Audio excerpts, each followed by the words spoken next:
નમસ્કાર ખેડૂત મિત્રો, તમારું સ્વાગત છે અમારી આ બજાર ભાવની ચેનલમાં। તો આજે તારીખ 1 જાન્યુઆરી 2025ને વાર બુધવાર। તો આજના વિડીયોની અંદર આપણે કપાસ પકવતા તમામ ખેડૂતો માટે મળ્યા સારા સમાચાર। તો કપાસના વાયદા બજારમાં મોટો ઉછાળો અને હવે કપાસના ભાવ વધશે કે ઘટશે, સાથે દરેક માર્કેટિંગ યાર્ડની અંદર અત્યારે કપાસના બજાર ભાવ કેવા ચાલી રહ્યા છે તેની સંપૂર્ણ અપડેટ મેળવીશું। તો વિડીયો પૂરો જોજો।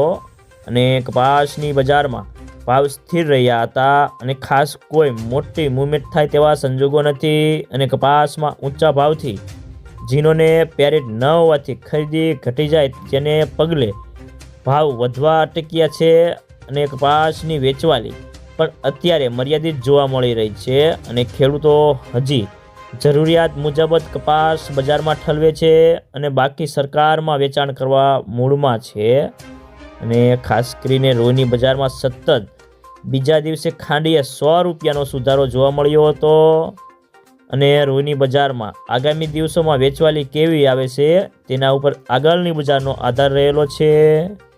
હાલના તબક્કે રૂમાં વેચવાલી પણ મર્યાદિત છે અને સરકારી ખરીદી સારી હોવાથી બજારને ટેકો મળી રહ્યો છે, જેને કારણે ખુલ્લા બજારમાં વધુ મંદીને બ્રેક લાગી છે। અને ખાસ કરીને ગુજરાતમાં શંકરુનો ભાવ 3.8 માઇકનો 100 રૂપિયા વધીને 35,500થી 54,000ના હતા અને ખાંડીએ 41,500થી 42,000 રૂપિયા કર્યા હતા।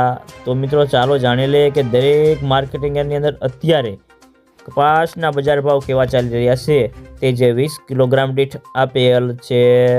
ગોંડલ 1351થી 1476 રૂપિયા, કાલાવાડ 1350થી 1466 રૂપિયા, જામજોધપુર 1330થી 1521 રૂપિયા, ભાવનગર 1201થી 1460 રૂપિયા, જામનગર 1200થી 1490 રૂપિયા, અમરેલી 862થી 1479 રૂપિયા, સાવરકુંડલા 1350થી 1476 રૂપિયા, જસદણ 1300થી 1475 રૂપિયા, બોટાદ 1100થી 1505 રૂપિયા, મહુવા 1355થી 1440 રૂપિયા,